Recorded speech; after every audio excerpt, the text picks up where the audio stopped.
欢迎收看北京讲文化大革命第27讲，毛泽东 PK 周恩来致死。今天这一讲呢，我们会讲到周恩来的死，也会讲到毛泽东的死，那么文革就完完全全的进入到尾声了。那么有一句话不知道大家听过没有啊，叫食毛不食周，这是什么意思呢？我们知道在中国有大量的毛粉，有很多的中国人至今对毛泽东都无法脱敏啊，还是留有这个崇拜的余地。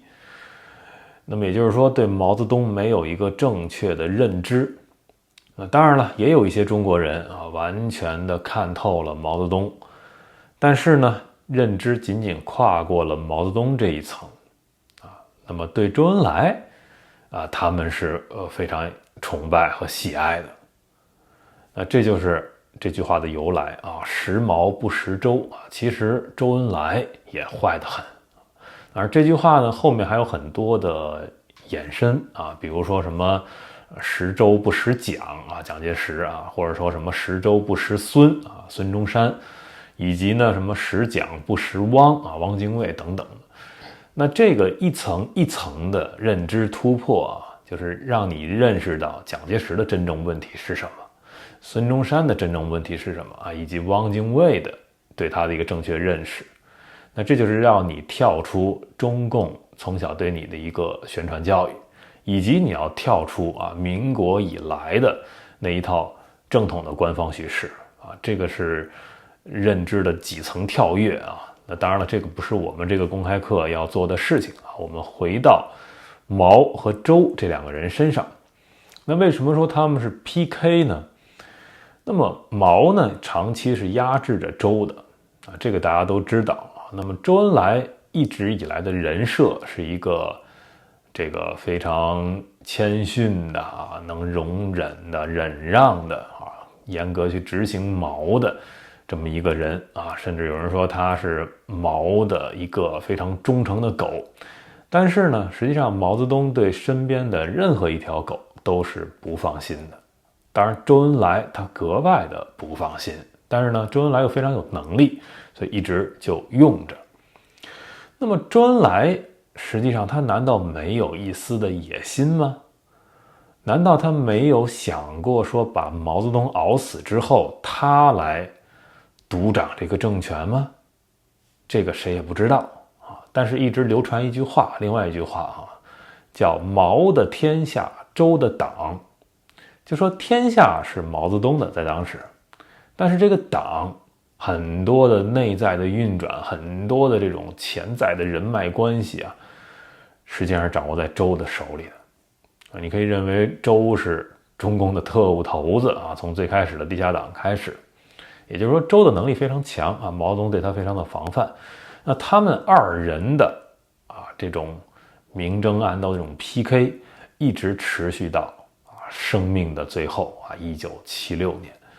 那我们今天就来仔细的讲一讲啊，包括最后的文革的尾声都发生了什么样的一个大乱斗的局面。首先，早在1972年的12月啊，那个时候毛泽东就已经开始担忧了，就如果打击了林彪的声望呢，那就会使整个的文化大革命功亏一篑。但是呢，在1973年8月北京举行的第10次全国代表大会上，重新检讨了中国共产党党章，那么就决议将林彪和林的那些主要的所谓反党的党羽从这个党章里剔除。那你得换一个人呢，毛泽东选的是谁呢？啊，不是周恩来啊，是王洪文啊，这四人帮之一啊，王洪文。他原来呢是上海第17棉纺织厂的保安主管这么一个人啊，他等于是当时在上海带头去搞文革啊，这原来都讲过了。那么怎么样来表演这一出戏？好像毛泽东又选定了一个接班人呢，就是在这个大会啊要投票投这个新一届的中央委员会，那么由王洪文来代替毛泽东投这一票啊，等于就这么一个政治表演，那大家就明白了。那王洪文是毛泽东亲自挑选的继任人啊。那毛泽东呢也不能一味的蛮干，他也要平衡各方的势力，所以有一些旧人就重新回到这个委员会里来了，包括邓小平李井泉、吴兰夫、谭震林。那当然了，他们现在的在党内的这个地位就比不上张春桥、姚文元康生等这些就是文革的核心骨干。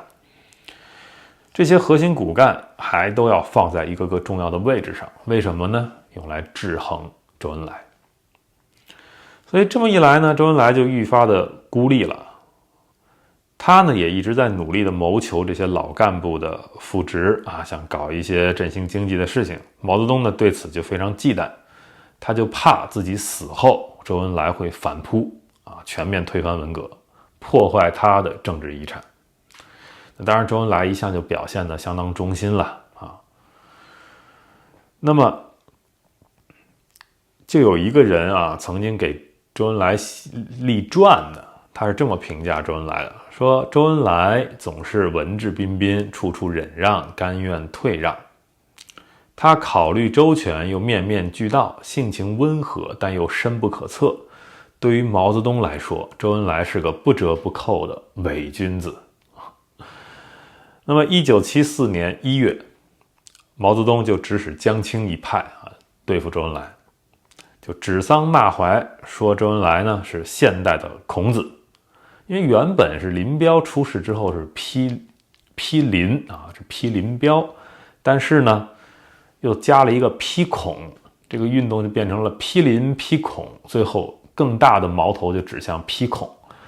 表面上是批孔，实际上呢是批周恩来因为说周恩来是现代的孔子嘛。红旗、人民日报、解放军日报联合发表了一篇社论，就说在政治思想战线中，无产阶级和资产阶级的斗争是长期的曲折的，有时甚至是很激烈的。中外反动派和历次机会主义路线的头子都是尊孔的，这就开始批孔了。那党的这个宣传机器当然没有指名道姓说这就是周恩来而是一直用这种尖酸刻薄的语言去批评孔子，说他呢代表着古老的封建的社会并且呢把时间都花在复辟奴隶制的这种反动纲领上。那么也出现了一些批评这个周恩来的这个政策，总理政策，他是总理嘛的一些标语。比如说周恩来曾经在1972年邀请意大利的那个著名导演米开朗基罗·安东尼奥尼来中国游历全国之后拍一部纪录片，名字就叫《中国》。那么就在这场反外来文化的运动中呢，那这个片儿就成了靶子所以1974年1月，这个安东尼奥尼在中国就被批为反华反共。但事实上当时的大部分中国人根本就不知道这是谁也不可能看过这个片子。那么当时在上海尤其的对于这种盲目崇拜外国势力也是大加批评，就是针对周恩来那江青本人也曾经说什么呢？就说外国人放个屁都是香的，就是嘲讽他们。那王洪文呢跟江青关系特别的亲密那么也是由这个毛泽东选为接班人了嘛。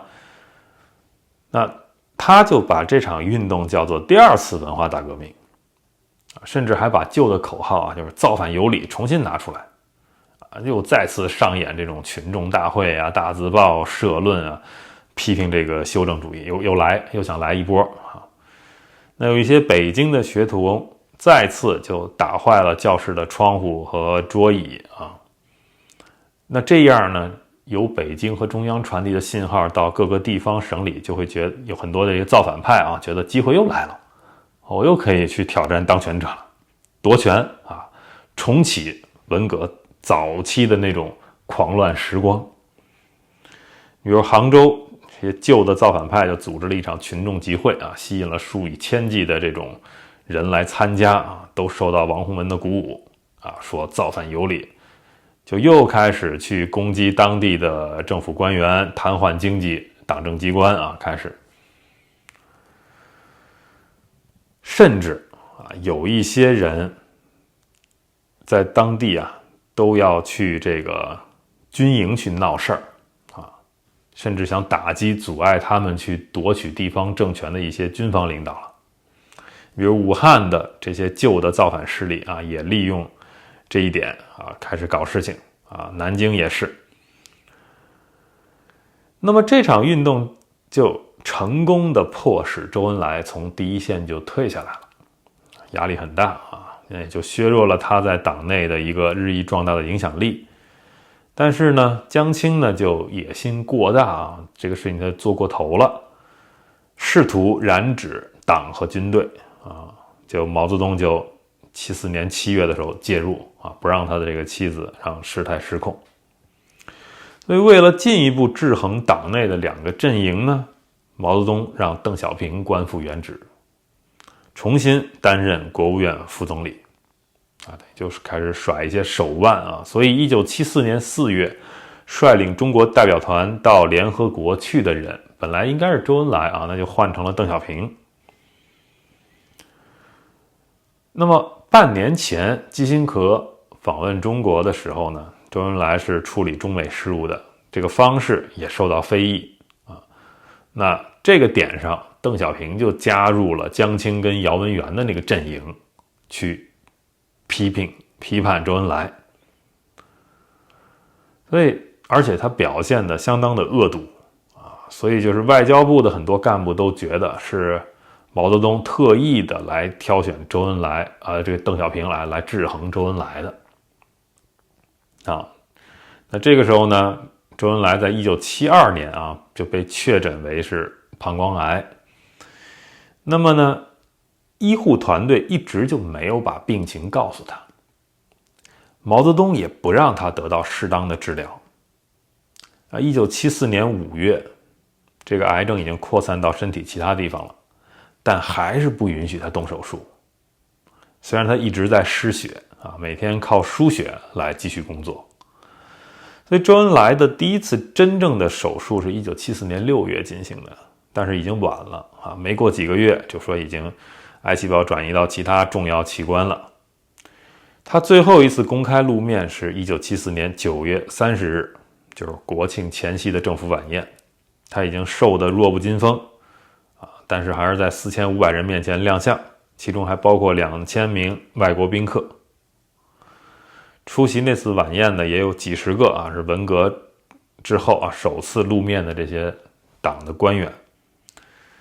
那这次事件呢，就透露出真正的政治变革已经在酝酿中了。那批林批孔运动，就是虽然是让几个省会闹得天翻地不复但是大部分地方还是有所保留的，因为没有人希望文革再重来一次。所以呢，就在当时的中国人眼里，他们真的是有的人识毛不识周他们就把周恩来当成是一个救星了当成是一个可以与江青这个势力去对抗的一股清流。那么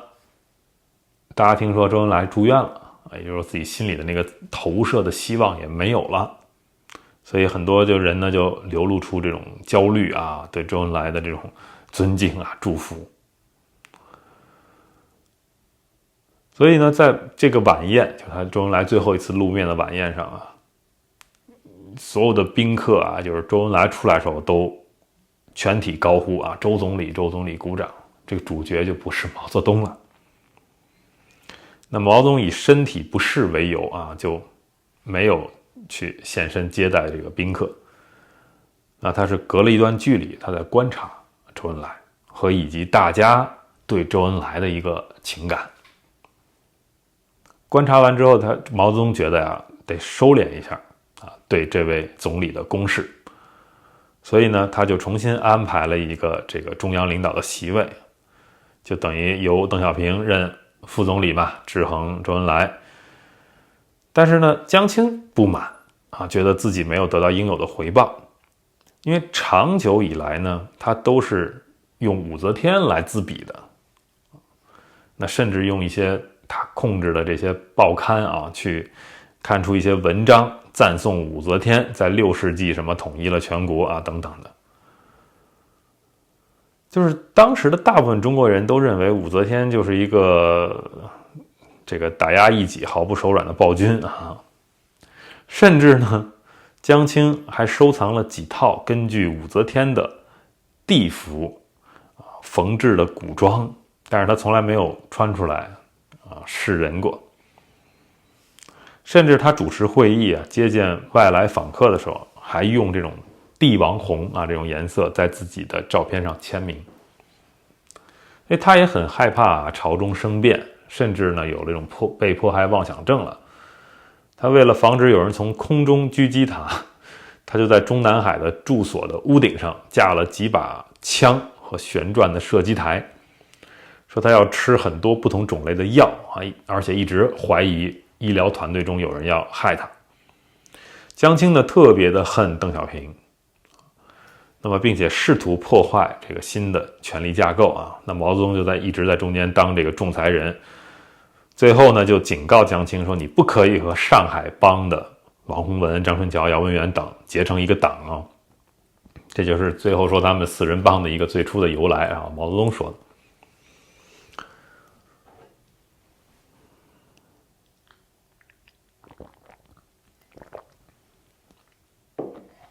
周恩来呢，在1975年1月离开了医院，到人民代表大会上做了演讲。当时他呼吁国人要针对落后世界其他国家的几个领域去推动现代化尤其是农业、工业、国防和科技。这就在毛泽东的首肯下，这就被命名叫四个现代化。那么日常的事务呢，更多就开始由这个邓小平来负责了吧，副总理他的工作风格呢和周恩来截然不同。你在文革期间呢，他和家人受到了很多刁难他那个大儿子还腿也摔残了，对吧？那么但是他呢风格呢是那种大刀阔斧的，就完全不留情面的去顶撞江青的。一上来邓小平就要求交通系统恢复正常并且以非常严厉的惩罚来威胁那些无法让火车准时到站的铁路官员。1975年初就有数千人因为涉嫌抢劫或者妨碍货运的火车被判刑，甚至有85个人直接就判死刑。然后他下一个目标就是工业那么大力的整顿工业集中力量达成新的钢产目标等等等等。那么邓小平呢也干涉了一些就是当时说的在这个所谓第二次文革的影响中挣扎的这些省份。比如他对当时还在瘫痪的这个杭州这些造反派又采取了非常无情的镇压。说因为当时呢1975年的第一季度，因为这个派系斗争当时工业产量下降了 20%， 当时浙江省获得的收入也差不多减半。然后邓小平就派了一支工作队突袭这个造反派的总部，直接逮捕了几个这个首领。所以呢，这个邓小平呢还是人民解放军的参谋长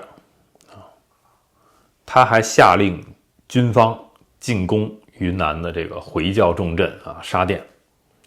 因为当地的农民主张除非他们得到宪法上赋予的宗教自由，否则拒绝上缴更多口粮，就这么爆发了一个种族的冲突。那邓小平就派了武装部队进驻，将一些村庄夷为平地，有超过1600人被杀，包括数以百计的逃跑的一些儿童和老人这是一个非常惨的惨剧。这就是6·4的预演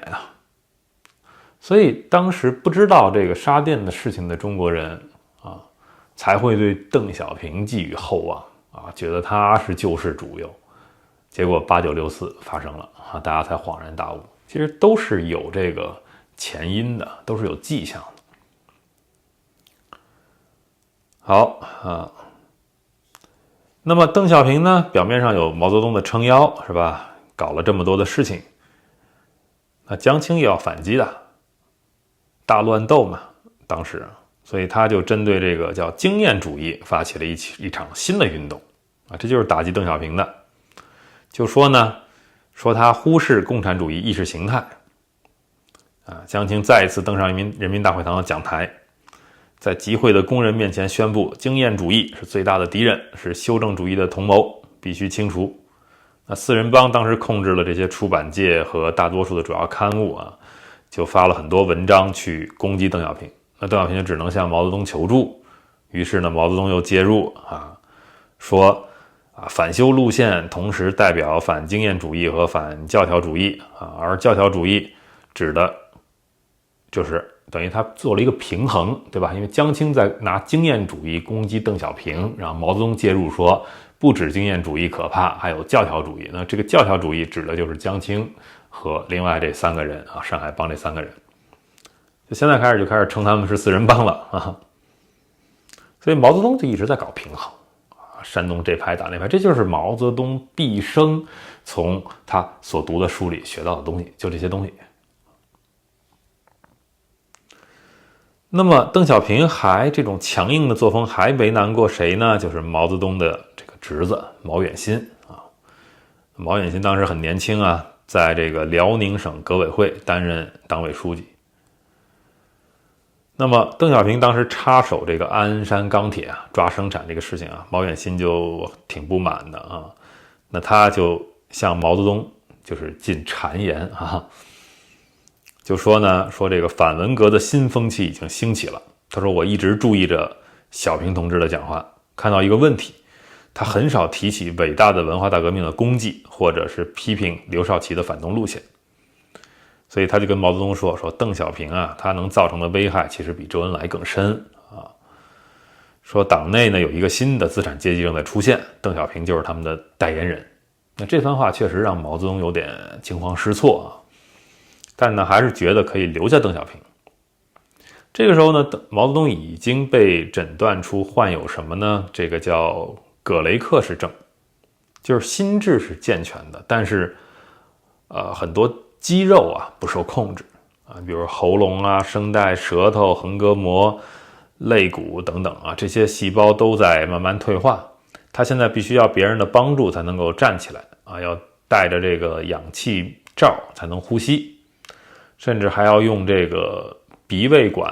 喂食鸡汤等流质食物，口齿也不清了。那现在只有一个人能听懂他说话，然后成为他的嘴替向外界传递他的信息，就是他的这个所谓生活秘书张玉凤。这个张玉凤呢，实际上就是20年前他在火车上勾引的这个列车服务员情人之一。那毛泽东也知道自己大限将至了，他就想稳住自己身后的影响力尤其是关于文革的这一切。他自己认为这场革命的成功和失败是7-3开。那么但是呢，他希望做一个正式的决议案免得这一切在他死后被推翻，所以他就测试邓小平是否忠心，就要求邓小平来主持党内元老聚会，给这个文革做一个最终论断。但是11月20日这个会议上，邓小平表示不愿意接受这个任务对，就是等于就跟毛泽东就有一个公然的对抗好，那么就在同一天，清华大学就贴出了几百份大字报，都在指责胆敢否定文革，在教育上攻击无产阶级的人，就是对着邓小平开火了。所以打压邓小平的这个运动就持续了1年。那么呢，上海是由四人帮牢牢掌控的当然这些广播里就会说有人要否定文革啦，打倒右倾翻案歪风等等这些东西，就当时的口号那北京也是召开了无数次的政治局会议就是批评邓小平。邓小平并没有出面说什么，就是在12月做出了有限的自我批评另外一次就是1976年1月当然毛泽东认为不够。好，进入到1976年1月8日周恩来逝世，身染3种癌症，身形消瘦，但是外表并没有太大的改变。毛泽东没有把王洪文升成总理或者这个委任邓小平身边的这些亲信老干部等于两边的阵营他都没有选，因为你需要一个新的总理嘛。结果他选了是谁呢？选了一个不属于任何这两个阵营的一个人啊，就是华国锋啊。华国锋呢是几年前啊，在湖南啊，毛泽东的老家韶山啊，他建了一个巨大的毛主席纪念堂啊，就这么升上来了。所以毛泽东呢还要用一切的努力啊，来防止周恩来的这个风头盖过自己啊，即便周死了也是这样。所以这个总理的死讯呢，只用一则简短的电台广播来宣布啊，也没有让公众去瞻仰他的遗体啊。甚至江青和他那些党羽都试图禁止人们佩戴这个黑臂章或者白菊花，并且宣布啊，除了官方的仪式之外啊，就不允许任何的其他纪念活动了。这么一来呢，反而引起了当时中国人啊的一种不满的情绪和愤怒，就宣泄出来了。就是四人帮使尽全力，但是呢，公众的情绪还是找到了这个宣泄的出口。就因为他们当时都把周恩来啊当成了一种温和派的象征。很多中国人认为呢，在中国共产党的领导阶层之中，说唯有周恩来是试图减轻文革带来的灾难的啊，说他是一丝曙光。这个事情就非常的有意思啊，就是我们都知道很多的在文革时候，就是去世的或者遭到迫害的这些知识分子，很多人当时在海外是被周恩来的巧言令色劝回国的。但是真正的批准对他们进行批斗啊，这个幕后签字的人也是周恩来，对他们不管不顾啊，甚至落井下石推一把，最后导致他们比如死去的啊，很多的这个幕后黑手也是周恩来。当然了，周恩来最常表演的就是到人家的这个奔丧现场啊，哭着说：“哎，我来晚了。”其实他一切都知道，他就是幕后黑手。这周恩来就是这样，表面上就是维持了这么一个公子的样子啊，但实际上干的都是这种最肮脏的勾当。但是中国人不知道，到现在很多的中国人还是不知道，还是识毛不识周啊。当然连毛都不识的人我们就不聊了啊，你还崇拜毛泽东，我觉得那就更没什么可聊的了。所以啊，当时的中国人啊，当然是这个不识周的啦，那么就要去送葬啊。这个路线啊没有公开，但是还是有数以万计的人上街，顶着寒风啊，说要送总理最后一程。所以这个灵车经过的时候，很多人就哭了嘛啊。那这种万众同心的这种悲哀啊，在当时啊，不分男女老幼的在哭泣啊，这个真的是一个挺可怕的一个场面啊。那邓小平呢，就发了一篇这个悼词啊，这就是他1年以来唯一的一次公开露面啊。当然了，几天之后他就被革除了所有的职务。所以当时的中国人就开始厌倦江青啊，就觉得江青要得势嘛啊，非常厌倦。那么毛泽东又非常的老迈啊，已经无力的去阻止江青啊，然后周恩来也死了，邓小平呢又再次的被整肃啊，所以当时的中国人就非常的不安，对未来感到担惊受怕。那么在清明节的前几天啊，1976年，就人们就造反了。那4月4日是吧？其实几个星期之前呢，人们就开始已经为这个周恩来啊献花圈。那么南京的这个革命先烈祠啊，还出现了一幅纪念周恩来的挽联啊，被拆除了。但是几天之后，学生又放了另一幅标语啊，并且这个标语写的非常大胆，就是说誓死追随周恩来。那么更加引起众怒的呢，是在上海啊，3月25日发表了一篇社论。这个社论指控周恩来是党内走资派啊，并且呢说这个邓小平啊也是至今不肯悔改的走资派啊，等等等等，这一篇社论。那人们就又愤怒了啊，是吧？就跑到南京，又是这个革命先烈祠啊游行，很多学生。然后整个城市很快就贴满了攻击四人帮的这些大字报，甚至有人高喊打倒江青也有人要求张春桥下台啊什么的。那么这个情况呢，就是从南京开始往外蔓延啊。你比如南京开往北京的火车在天津都会被拦截下来因为这个火车上都被贴的各种口号还要重新的喷上这个绿漆才能再开进北京。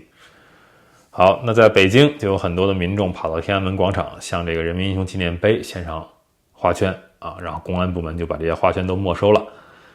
那更多的悼念的人还会带着各种的花诗过来。那有些人甚至把这个贡品就绑在这个大理石的围栏上免得被公安拆掉。甚至还有人在那里放哨站岗，守护着这些贡品。到了3月31日就开始出现江青老巫婆的一些诗句了。2天后就有大约4000名警察和民工被派到现场就是要阻止大家对周恩来的一个纪念。好，星期天就是这个清明节，数十万人涌向天安门广场各种海报花圈甚至还有气球什么的。那为什么拿气球呢？因为下面绑着一些横幅写的一些字儿，他们还希望毛泽东可以在中南海里边看到。也有人穿着这个传统的丧服带着几千人在那里去吟唱挽诗等等的。好那很多人就把江青比喻成是新的慈禧因为这样的日子都会让大家想起就是1919年5月4日那个五四运动大家都会想起这些事情。那么好，同日召开了一个政治局会议呢，就指责这个事情是反革命。毛泽东的这个侄子毛远新就告诉毛泽东说这个对周恩来这种现在群众这个运动是反革命。毛泽东也同意了。所以4月5日清晨，警察开始清场清理广场，调来了200辆货车，把所有的花圈都拉走，并且用消防水管喷水清除这些墙上的口号那么不出几个小时，这些愤怒的示威者跟警方就开始发生冲突说这个甚至有车辆被纵火到了晚上又来了1万名警察和5支公安队严阵以待。这个大喇叭扩音器就一直在警告说你们这是反动阴谋让你们散去什么的。几个小时后，这些民兵带着警棍铁棒的就开始进入到这个广场的重要位置。你看这也是一个8964的预演那有些人就被围困在这个里面就遭到毒打殴打，甚至就直接拘捕。说江青呢在人民大会堂用望远镜观看整个这个事件。好，当天稍晚的时候，他出席了一个庆祝晚宴这个晚宴上他们有什么花生烧肉拿米酒干杯江青就宣布说我们胜利了就等于控制住局面了。好，这个时候毛泽东的身体已经开始走下坡路了神志都不清了。他呢深信这一切邓小平是幕后黑手。那邓小平现在是已经被革除了所有职务了，只是保留着党籍那么在这之后，全国就展开了一场肃清运动，又是数千人因为反革命的罪名被遭到逮捕。在河北的省会石家庄甚至你要记录每一个曾经到过北京的人，都要调查你有没有参与这个活动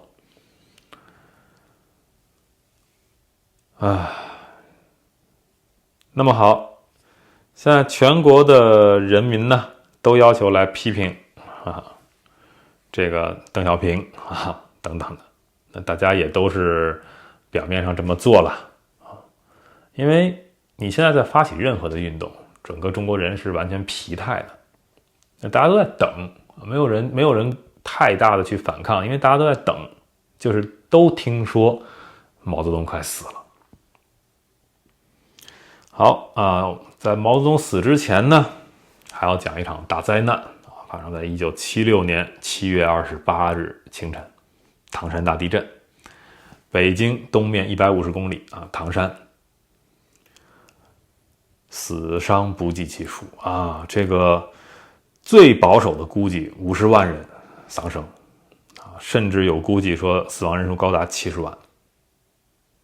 其实早在这个1974年的夏天，就有地震学家预测过，说这个区域2年内会发生极大的地震。那但是因为文革的缘故啊，这些科学家也都缺乏一些现代的仪器啊，以及更精准的预测，他们也做不到了。而且他们的话也没有人当真，所以地震发生的时候啊，几乎毫无防备，整个唐山城就盖的特别马虎。就是它是一个这个矿坑口的这么一种结构啊，起重机塔呀，什么输送带啊，什么，就是你感觉这一切都是在一个要塌的这个房子啊，下面就是大范围的地道和深井，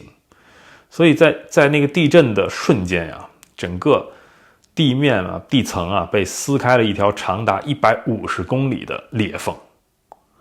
这个损害啊，实际上比投在广岛或者长崎的这个原子弹还要大，整个地面就完全扭曲了。说这个速度之快啊，因为就是连这个裂缝两侧的树木都烧焦了，这种大地的这个像闪电一样裂开，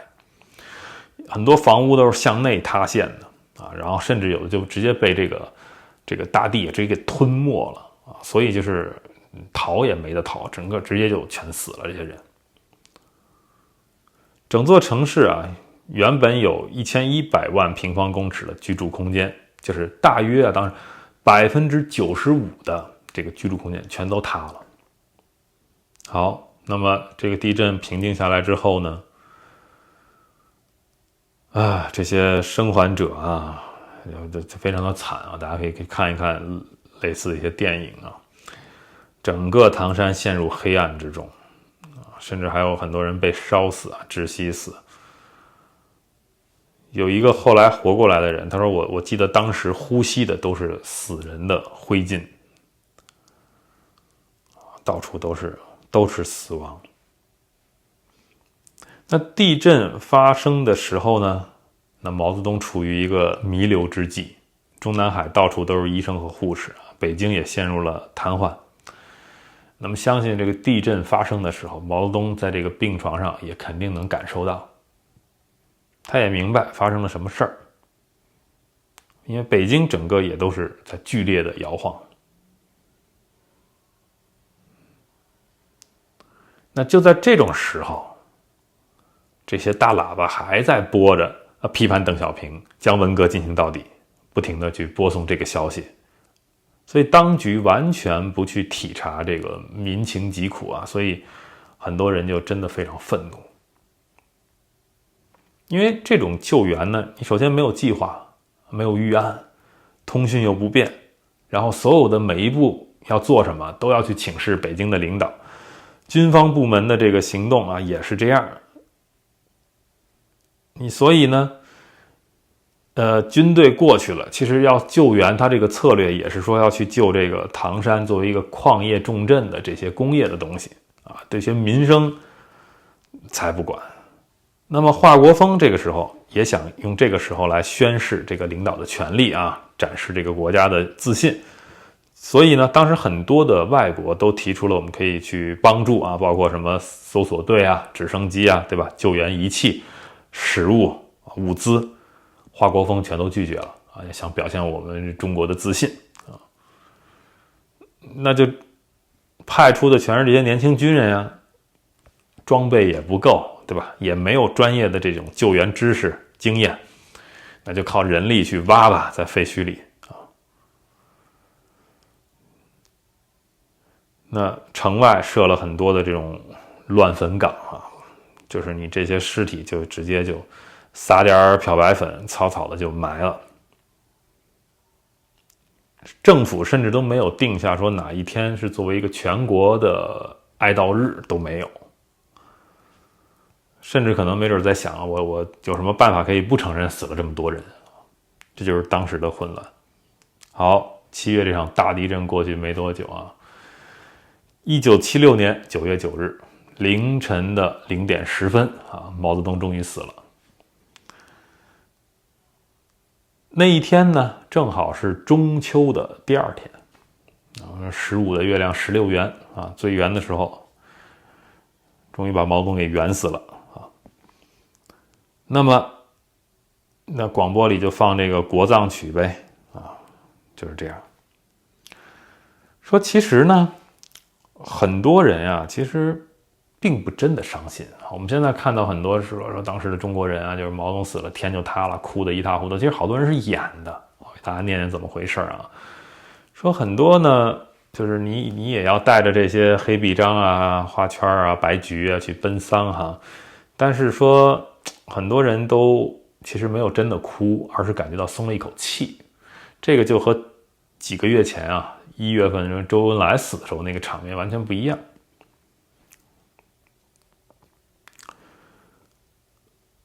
那再给大家讲讲啊，就是毛泽东死前的这一小段时光的一些事情啊，也很有意思。说他呢早就患有这个2眼的白内障啊，运动神经元病、冠心病、肺心病，2肺底部都有炎症，左肺有3个肺大泡，左臀部有这个痤疮啊，然后血液中氧气过低，还有低烧、咳嗽啊等等。就是暮年的毛泽东啊，活得也挺悲惨的啊，但是怀念往事啊，总是想着战争年代啊，建国初期的，特别愿意看这方面的电影啊。有一次说这个荧幕上放着解放军列队进城，受到群众欢呼的场面啊，毛泽东失声痛哭。5月起病情不断加重，6月初突患心肌梗塞啊，然后经及时抢救脱险。那他呢就要求啊回湖南韶山，回老家去休养，就其实就是落叶归根嘛。但是政治局呢考虑到他的病情，没有同意。那说他这个圈阅的最后一份文件是什么？关于唐山丰南一带抗震救灾的通报啊。那他个人生活是很不幸的啊，一个儿子死在朝鲜战场啊，一个儿子神经不正常，然后和妻子也是分居的，所以他就没有一个温馨的家庭生活。那生病的时候呢，他就让人把有一些诗赋啊，这个古诗文啊，去用很大的字印出来啊。你比如写着什么把本垂泪，伤根沥血，什么岁将暮，时既昏，寒风积，愁云繁啊，就这种非常悲伤的这个诗赋啊，就是他悲凉的心境吧。他生命最后一个春节是在中南海度过的，没有任何的家人陪伴，也没有客人来访啊，只有身边的工作人员陪伴着他的这个残病之躯。外面啊，这个鞭炮啊，这个齐鸣的时候，那他就只能在这里听这个寒夜的风声啊。说呢，他让工作人员也放了几挂鞭炮啊，算进入新的一年了。所以他健康呢持续的这个恶化啊，吃药吃饭都要人喂，行动也很困难。那么他的只有一个眼睛刚治好了，可以看见东西啊。当然了，他有一个很好的习惯，就是终生保持阅读啊。虽然阅读的这个领悟都是那些帝王权术啊，但是每天都要阅读，这是一个好习惯。那就由这些工作人员举着书和文件给他看啊。说9月7日下午，就是他逝世前的前天啊，他用颤抖的手写下了一个3字啊，并且用手敲这个木质的床头。那工作人员就猜他可能是想看这个日本人三木武夫的书，把书找来啊，他就满意的点头啊。这个三木武夫是谁呢？是日本自由民主党总裁与内阁总理大臣啊，当时参加竞选啊，毛泽东特别关心这个事儿。好，说在工作人员的帮助下，他看了几分钟就昏迷过去了。9月8日，毛泽东说看文件以及看书啊，总共11次，总共2小时50分钟。有的时候他是在抢救的情况下看这些书和文件的。那当然了，入夜之后啊，到9月9日凌晨0点10分他就死了。那么2个多月以前，6月中旬的时候，他曾经召见华国锋、王洪文、张春桥、江青、姚文元、汪东兴、毛远新、王海荣，对他们交代后事。他就说：“人生70古来稀，我80多了，人老总想后事。中国有句古话叫盖棺定论，我虽未盖棺，也快了，总可以定论吧。我一生干了2件事儿，一是与蒋介石斗了那么几十年，把他赶到那么几个小岛上去了。抗战8年，把日本人请回老家去了。这个真是够不要脸的啊！这个抗战跟他有什么关系呢？好，说对这些事持异议的人不多，只有那么几个人，在我耳边叽叽喳喳，无非是让我及早收回那几个海岛罢了。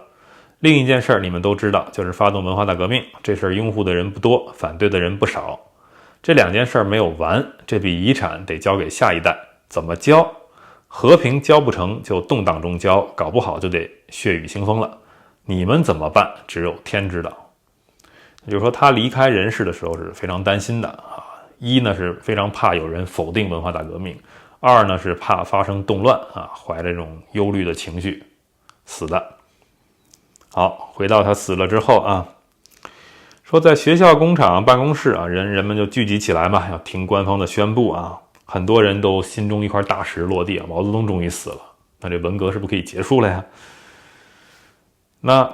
但是你这个喜悦的情绪不能表达出来，不能像我现在这样啊，所以当时的人都是假装哭啊，当然身边也有人真哭，然后这整个这个情绪调动起来，所以就也哭啊。那当然假装这种悲伤啊，不止一个人啦。那中国传统就是表现孝道的方式，你就是你假哭也得在那儿装哭，对吧？好，那么很多人啊说在这个底下，实际上就是这个喜悦心情啊，在自己家人面前是会表现出来的。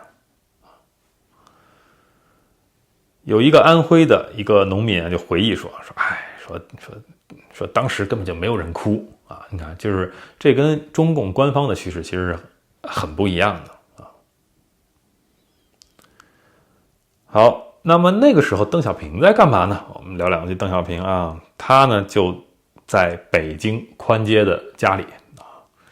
头上戴着一顶很大的黑帽子啊，资产阶级总代表嘛，对吧？党内最大的不肯悔改的走资派嘛，全是他的帽子啊。这时候他女儿就告诉他这个毛泽东死了的消息啊，说他放下手中的书本啊，再沉思起来等等。因为毛泽东死之前，中国的各种政治势力啊，给大家介绍一下，就是从左到右的政治光谱是什么样呢？最左边啊是极左派的这种彻底革命派。然后过来一点啊，往右一点是坚持继续革命的文革派啊。好，然后这边啊偏右一点的是恢复文革以前秩序的官僚派啊，最右的就是自由民主派啊，大概这么一个光谱。所以极左的这个彻底革命派中啊，有一部分坚持巴黎公社原则的啊，就彻底砸烂什么什么的。那么这个极左派啊，当然就是说已经被镇压下去了。那么好，最极右的这个自由民主派呢，也就是星星之火啊，所以这两边都起不了太大作用。最重要的就是中间这2派啊，一个是这个就是要继续下去的这个文革派啊，以及呢稍微务实一点的啊，这个就是恢复到文革以前秩序的这种官僚派啊，文革派和官僚派。那这2派就是在角力。那官僚派呢，就强调这个4个现代化建设啊，就不太关心毛泽东的这些什么理论问题啊，所以呢也被人们称为务实派。那毛活着的时候呢，就一直在这2派力量之间维持平衡啊，也当然只有他这种超级权威才能维持这种平衡了。那现在好，毛泽东一死，就没有任何力量能够制衡这种平衡了。那这势不两立的双方就肯定是只有一方把另一方吃掉才算结束。那么文革派呢，就是在这个10年之中啊，已经也是七零八落了啊，在中央就只剩下江青、王洪文、张春桥、姚文元这4个人。他们在下面的群众基础也非常的薄弱啊。那务实派就不一样了，就掌握着从下到上的各种阶层的权力，支持他们的群众也越来越多。所以批邓反击右倾方案风，这个虽然对务实派是一次打击啊，但这一个运动是有违民意的，所以呢，在政治上呢，他们并不吃亏。所以争夺毛死之后的国家领导权，这两派势力就有着不同的政治方向啊。文革派当然是要把文化大革命进行到底，那一派官僚派就要尽快结束文革，转向经济建设。那从民心上来说，不用说了嘛，对吧？包括纪念周恩来的4·5运动啊，那都是希望尽快结束混乱，搞经济，大家要吃饭。那么毛一死，9月9号一死啊，两派就剑拔弩张啊。9月11号到9月17号这期间，在人民大会堂举行了7天的这种吊唁仪式啊。这期间有30万人过来啊，这种川流不息的人群啊。那么好，参与这个守灵的党和国家领导人有华国锋、王洪文、叶剑英、张春桥、宋庆龄、江青、姚文元、李先念、陈锡联啊，这个季登奎、王东兴、吴德、许世友、韦国清、李德生、陈永贵、吴桂贤、苏振华、倪志福、赛福鼎、郭沫若、徐向前、聂荣臻、陈云。所以从这个守灵人的阵容就可以看出来，这个是两派的政治势力啊，同时云集在这个毛泽东的遗体前。其实呢，表面上是哀悼啊，心里其实都在盘算着啊，怎么能够弄死对方。幕后啊，其实都在开展工作。那文革派怎么弄呢？就是他应该控制一些舆论工具啊，所以呢，就是还是宣传啊，无产阶级专政下继续革命的一些理论。所以在政治上、舆论上占有一定的优势。毛泽东死后的政治局常委啊，当时只有4个人：华国锋、王洪文、叶剑英、张春桥。那么1976年2月7日，毛泽东已经让叶剑英啊，你去养病休息。那所以其实他不在啊，那就这4个常委中有2个人是这个4人帮之一嘛啊，表面上文革派占多数啊。